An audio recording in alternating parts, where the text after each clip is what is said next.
ಈ ಮನ್ಯಾಗೆಲ್ಲ ಫಂಕ್ಷನ್ ಇದ್ದಾಗ ಹುಡುಗಿಯರೆಲ್ಲ ಅವ್ರವ್ರ ಫ್ರೆಂಡ್ಸಿಗೆ ಇನ್ವೈಟ್ ಮಾಡಿರ್ತಾರ. 2 ದಿವಸದ ಫಂಕ್ಷನ್ ಈಗ 3 ಬ್ಯಾಗ್ ಕುತ್ಕೊಂಡ್ ಬರ್ತಾರ. ಇನ್ನೇ ಹುಡುಗರು, ದೋಸ್ತ ನಮ್ಮ ಅಣ್ಣನ ಮದುವೆ ಐತ್ಲಿ, ಎಲ್ಲ ಮಾರ ಬರಕ್ ಆಗುದಿಲ್ಲ, ಬಾಳ ಕೆಲ್ಸ ಅದಾವು, ಗೋವಾದಿಂದ ಎಣ್ಣೆ ತರ್ಸಿನ್ಲಿ, 3 ದಿನ ಮುಂಚೆಕ ಬಂದ್ಬಿಡ್ತದ. ಈ ಹುಡುಗಿಯರ್ ಮನಿ ಮಂದಿ ಜೋಡಿ ಬರೋ ಮಂದಿ ಎಷ್ಟು ಖುಷಿಯಾಗಿರ್ತಾವ. ಇನ್ ಈ ಹುಡುಗರು ಹಂಗಲ್ಲಿ ಫುಲ್ ಎಣ್ಣೆ ಹೊಡೆದ್ ಹಳೆ ಡವ್ ಗುಂಗಿನಾಗ ಸಾಯ್ತಿರ್ತಾವ, ಫುಲ್ ಮಾನಸಿಕ ದುಃಖದಾಗ ಸಾಯ್ತಿರ್ತಾರ ಈ ಸುಳೆ ಮಕ್ಳು. ಒಟ್ ಎಣ್ಣೆ ಐತಾ ಮುಗಿತೆ, ಯಾವ ಫಂಕ್ಷನ್ ಬಂದಿವಿ ಅದಕ್ ಬಂದಿವಿ ಅಂದ್ರೆ ಗೊತ್ತಾ ಇರೋದಲ್ಲ.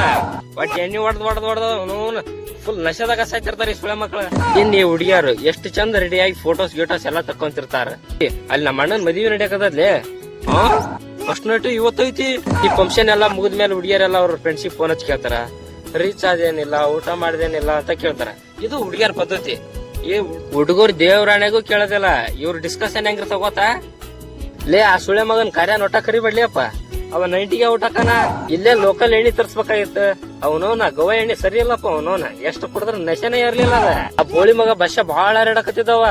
ನಿಮ್ಮ ಅಣ್ಣನ್ ಮದುವೆ ಐತಂತ ಸುಮ್ಮದಿ ನಾನು, ಇಲ್ಲಾಂದ್ರ ಅವನು ಎತ್ತಿ ಬಿಡ್ತಿದ್ದೆ ಅವನ. ಇದು ನಮ್ ಹುಡುಗರ ಪದ್ಧತಿ.